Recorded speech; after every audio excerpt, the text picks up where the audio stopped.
So I've tried to record this a few times, and yeah, I really struggle with it. Um, I just dived right into it. Firstly, I want to apologize to Philip. He asked me to do this, like I'm doing right now. Uh, and he's right, and his brother felt the same way. One of my YouTube videos I put out recently was something that happened, I don't know, at least 2 weeks ago. I was very critical of him. I said, Philip is losing his mind. He yells at people, he's aggressive, all these things are true. But to say it publicly on a forum where I have somewhat of a following who might be interested in my work, his brother's work, other people in a very, very small and close-knit circle, it was wrong. Now, is it true? Yes.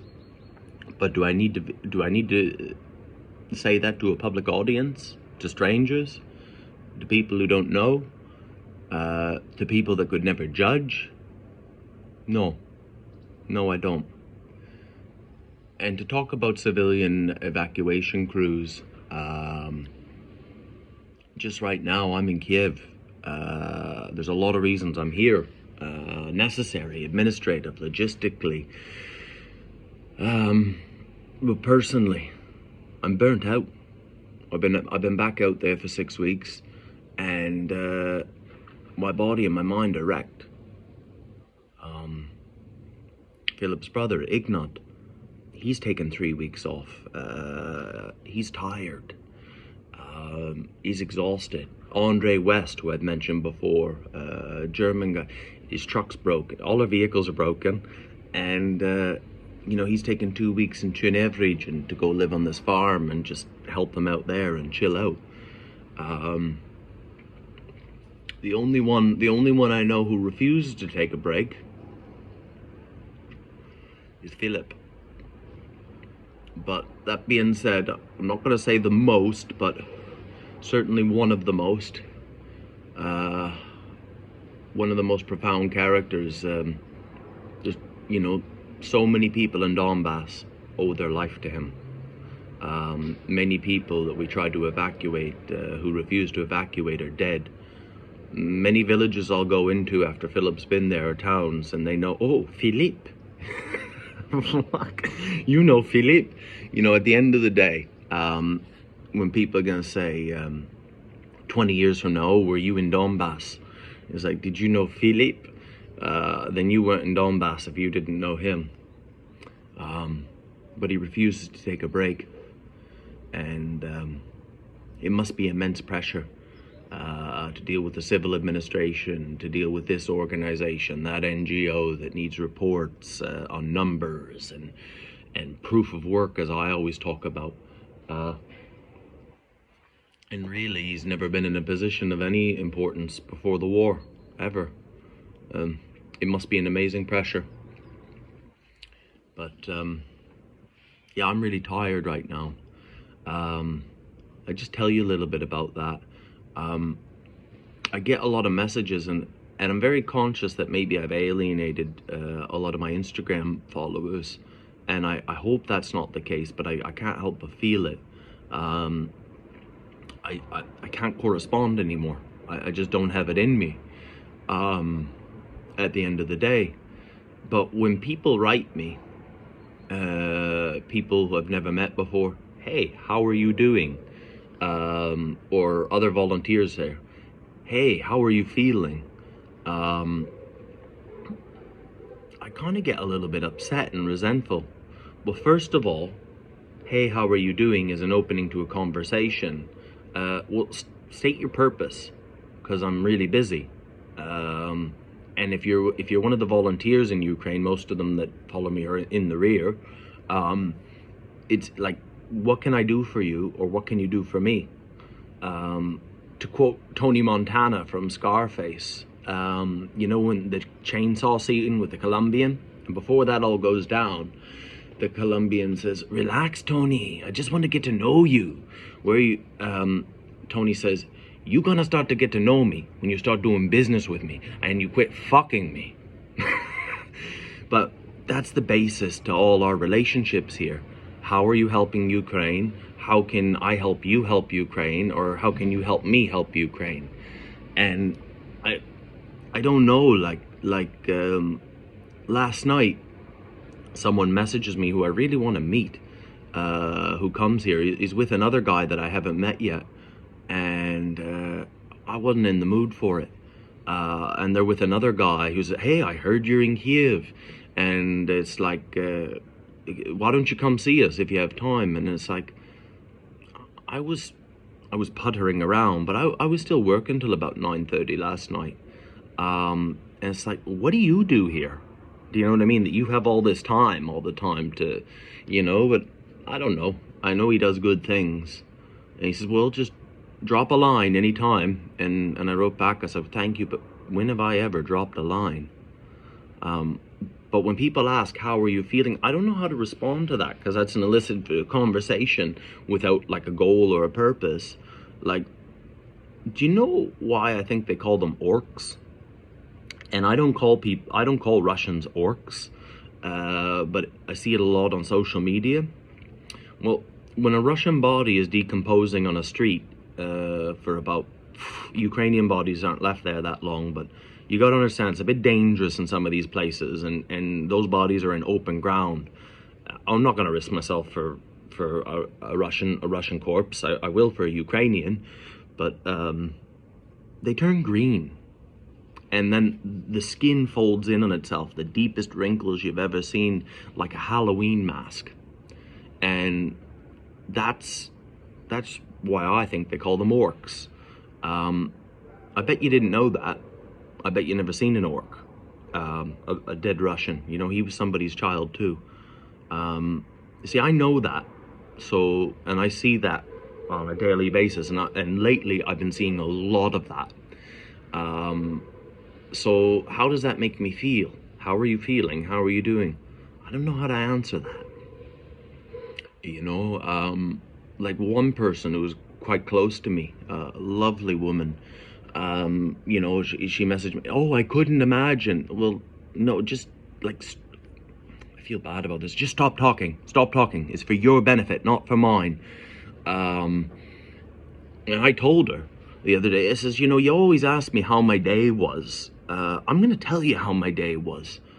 And this was about 5 days ago from today. 5 days ago. And I told her, I said, "Well, I never work with the police. The police don't come where we go, but the police came with us, and they were child welfare police." And I was like, "Oh, what's happening today?" There's 2 children who were recently made orphans that I know, and I've given them chocolate, and Philippe has pleaded with their father to move, to evacuate, but he don't want to evacuate. He's only going to evacuate if we can get a big truck there, which can't cross the fucking bridge. I don't know how tanks do it. But anyway, and we're going to load all his worldly possessions, and we're going to move him to Horvlivka with his children. Or he ain't evacuating. Horvlivka's Russian, by the way. So I don't know how that's going to play out. And he ain't leaving without all his possessions. So that, I don't know how many times we've talked to them, how many Snickers they've had. And all of a sudden, we got to go get the kids. They're at one of the neighbors' houses, like a kilometer down the road. They seen their father get blown up by a Russian mortar. The same Russian mortars that target us when we try to cross the bridge in more than one vehicle. And it's pretty accurate, the fire. I got to go to the house with Nika afterwards to put him in a body bag. And then I was like, "Oh, there's the dog. What's the dog got in his mouth?" The dog's got the shoulder in his mouth, and he's running. I'm chasing the fucking dog to try to get part. He's got his owner in his mouth, and he's running away with him. When I came to Ukraine in early March, I figured, "Oh, we'll all be dead in 3 weeks." All my imagination. Never in my imagination did I ever think that I would be chasing after a dog because it's got a part of its owner in its mouth. I'm going to be honest with you, I laughed my ass off trying to do it at the time because it was just so absurd. and I don't mean to sound sick like that. I remember my first 200 in the ambulance before social media had a decompression needle in them. There was internal bleeding. I think Julia got it in the lung. I think I've talked about this. And I'm doing compressions on him. And it's just squirting every time. And I was thinking, this is so surreal. This is ridiculous. And these things don't affect me in the day. I can even laugh at them. But when I get a quiet moment, sometimes I'm even brought to a tear. So there's been a lot of that over a few weeks. I was critical of Philip in that video, and we tried to evacuate this guy, and it was getting close to dark, and I stand up to Philip more often when it's tactically unsound, and because I'm the man with the vehicle and all the means. If I don't do it, he can't do it when we work together. And we ended up leaving this old man behind us, so we'll get him tomorrow. But I can't make a run across that field in the dark, because I can't do it in the dark, and I can't do it with my lights on. And I was critical about him in that video, and I didn't even think about it, because my videos are so far. I've got so much content now, I don't even know if I can upload some of it. That guy's dead. When Nika came with me and the house was burning down, and I tried to get in 2 different ways, no one survived. Yeah, and I didn't kill that man. Philip didn't kill. We killed that man because that was a mutual decision. I could have taken him. I can force people if I want to. You know what I mean? Like, I've never done it before, but sometimes it's pretty tempting. Get in the fucking truck, bitch. But we can't do that. Because Zelensky never made it legal to forcefully evacuate people. So that's why we're in this quandrum. You know what I mean? Like, freedom of speech, freedom of whatever we have in democracy. Sometimes I think, fuck freedom. You know what I mean? I'll get you in that truck one way or another. And your children will go on to have a parent. So I need a break. I want to talk about Nika. She's 18 years old. She's very brilliant, but at the same time, she's 18. She's like, my age and gender do not define me. It's like, fucking hell. You know what I mean? Like, I was born in the 80s, lived with my grandparents. Like, keep it real. You know, she likes her oat milk and stuff like that. God bless. But she's one of the most brilliant people I've ever worked with. And she has more intelligence than me. She has more potential than I ever had. Potential that I've wasted. And she's brave as can be. Every morning, it's usually the first one. We'll be driving along a road somewhere, and a 120 or an 81 mortar will go. It's the outgoing ones. I have a cat-like reflex. First one of the day. And she doesn't flinch. She does not flinch. She's a good paramedic. She's good with people. I follow her lead because she's the Russian speaker. As it's become increasingly hard to follow Philip's lead, but I have as long as I could. But the one thing with her, when I tell her to do something, she doesn't ask questions. If I tell her to get on this side of the road, if I tell her to watch that crossing, if there's time to ask, it's later. And yeah, we work together great. And she's going to go on to great, great things. And she had to come back to Kyiv to do some exams and then prepare for a rotation in Kherson. We also had our first 300 together while doing a civilian evacuation. 300 are critically wounded, 200's dead. And we were going into this town north of Bakhmut to get a grandfather, and then the army came running. Are you the medics here? Because I seen Hospitaliere. Are you the medics who were come to what? So we drove a couple kilometers down the road, and there was a woman with half her leg blown off due to some shrapnel from a 155. And you know, the army's getting better and better. They're getting better and better with their tactics, with their training, their medical. The tourniquet was perfect. The wound was well, the tourniquet stopped the bleeding. A lot of time there's not much blood when you get a good clean blow off a hot piece of shrapnel. The Israeli was perfect. There was very little work to do, but we had her in Bakhmut hospital inside of 8.5 minutes. I'm not sure if I'm going to post that video. It's going to take some time to get through all my content, but yeah, we worked well together. She also taught a TCCC medic course to the civil administrators of 5 different communities. Those are like mayors. They were the mayors in civilian time, but now they're given military rank, and through coordination, military and civil administration, we taught them the tactical medical course. It's my dream to teach more civilians, and that hospitaller teams that do have a mandate to teach these courses can come back and teach more and more of their employees, of civilian army volunteers, because it's, do you know what the most common thing is in the rear? Car accidents. People are tired, people are drunk, people are, the amount of car accidents, the night crashes I've seen. You know, you could be the first responder, it could be 20 minutes, half hour. That's why people are living now, and they're surviving, and they're going on to better outcomes. Because the tactical medical courses, what happens before the paramedics get there.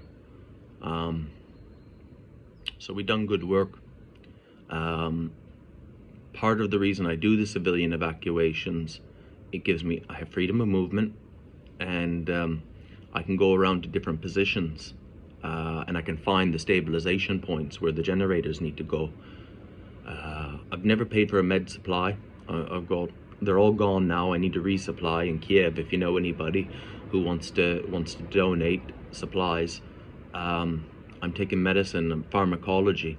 I've got a Swedish doctor, and someone, they meet me in a car park in Kramatorsk at night with a flashlight.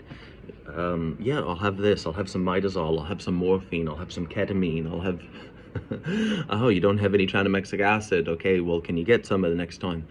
We go to jail for this in the real world, but I'm just bringing this out to positions that I find, and whatever they're short of, along with the generator.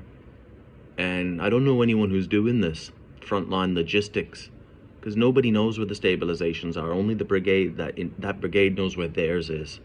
And you go there and you follow the ambulances coming away from the bangs, and you find them. Nika was a great help. I'm hoping to recruit another hospitaller member, preferably a female. Not for my own benefit, but just the energy that they bring. It keeps me more in touch with my humanity. But those soldiers who haven't seen their mother, their daughter, their sister in months, they open up. They help us. They show us where the Russian positions are. They help us with the paralyzed man when Nika asks for help. Oh yes, I'll help. You got 4 big burly men helping us to lift him out. You know, they do it for me. They do it for anyone else, but they do it that much quicker and with joy. But she doesn't get that because she's 18 and her age and gender don't define her.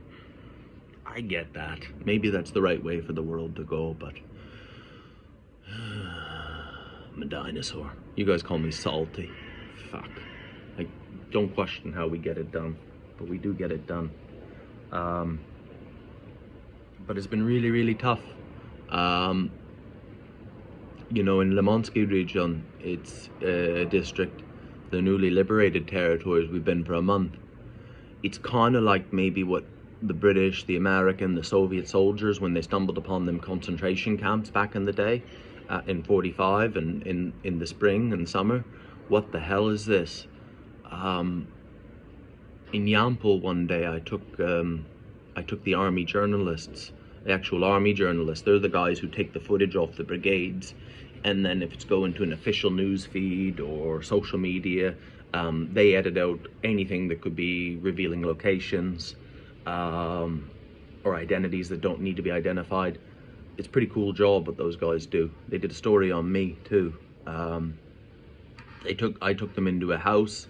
I knew one of the medics. Dmitry knew the medic, and there was a brown satchel in there. This was in Yampol, and that brown satchel had 4 pages of names on it. Everybody that was executed. There's a lot of collaborators there. When we evacuate them, They all have to go through a certain police station, and they have to be filtered, because many people were complicit in those crimes. Many of them are LPR, DPR. You know, sometimes I go to those places and it's the same in the areas that we're losing, like Bakhmut. Give a chocolate to a babushka, and then I see her a couple hundred meters down the road, she's on her phone. Well, there's no phone signal. The only SIM cards that work in those places are still LPR and DPR. I'm giving her a piece of chocolate and she's phoning in her position. Okay, time to go, boys. There was crimes committed there. There's mass burials in Yampol. I don't know if they found it. There was a farm where all the Ukrainian soldiers that were captured were executed. And even when you're in the rear, away from the guns in that region, they were occupied by Russia for 7 months. You can't get away from that energy. It's like, I can't wash it off my hand. Every day when I come home to Dimitri's, if you want to call it a home, I sleep on a couch. I've got a scrub brush and I wash my hands twice, you know, and like when I shower, sometimes I don't shower for 3 days. I put on the same dirty clothes because it's just so dirty and I'm so tired. It's like an energy I can't wash off.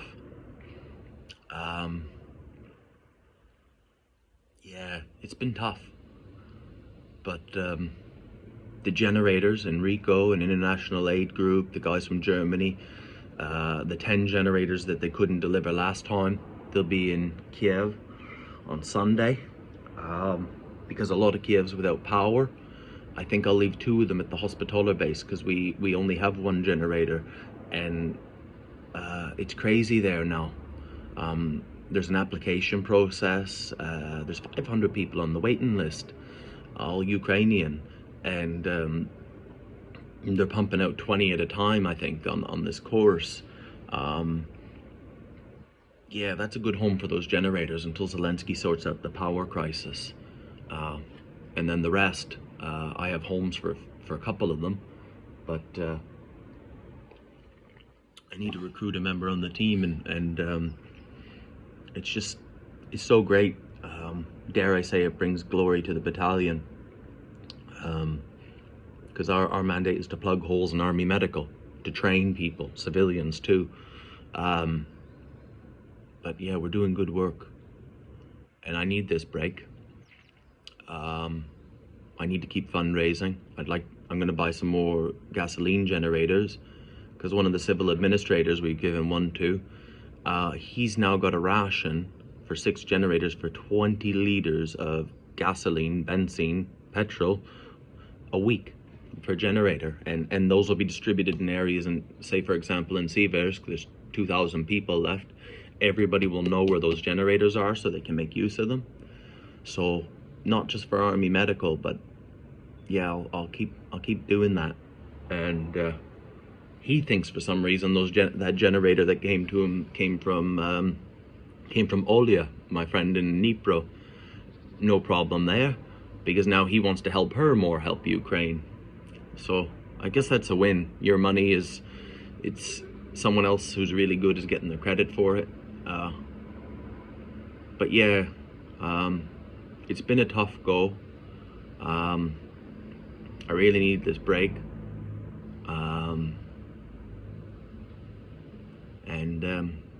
I just got to crack on. We've got to keep fundraising. I want to go back on rotations on Kazavat crews. I really want to do what my friend Alex did in the trenches in Kherson. And yeah, he's a real hero. But nobody's doing this thing with the generators, running around with the supplies and giving out chocolate to babushkas. And I'm giving a lot of the chocolate to the army these days too, you know, because they deserve it. Cigarettes, you know, in these certain areas where there was this pocket we were in that, yeah, they're running low on cigarettes. You know, the army's hurting then, and they're feeding this village out of their own food, and they were down to their last few loaves of bread, and yeah, but they're feeding them. And you go into these villages and the people are saying, oh, well, the Russians were kind to us. We know what happened in Irpin and Bucha. They only killed 5 here. They only raped one. Well, they shot my dog, but I took another dog. You don't see the difference between right and wrong. But I still feel I didn't do enough. And a lot of times these foreign volunteers who work in the rear, because I created this thing on social media, and they want to meet me, and I don't want to meet them. If you're watching this, I get an anxiety inside of me. Like this one guy, I won't name him, but he asked to meet me last night, and I wanted to meet this other guy. I really owe him a lot. I don't want to meet him. I mean, I came off rotation once, and I was splitting up a chocolate bar between 4 of us, and I was like, oh, there was one big piece left. Oh, who's gonna have this? He's like, you take it. You deserve it. Like, you know what I mean? It's that's the way he talks to me, and I'm a deeply flawed human being who just tries to do the best he can, and yeah, I do some of the cool shit, but yeah, I'll finish the video. It's been tough. It's been really tough lately, but I am cool with it, and I know my limits, so reflect and go back better, and I'll leave it there.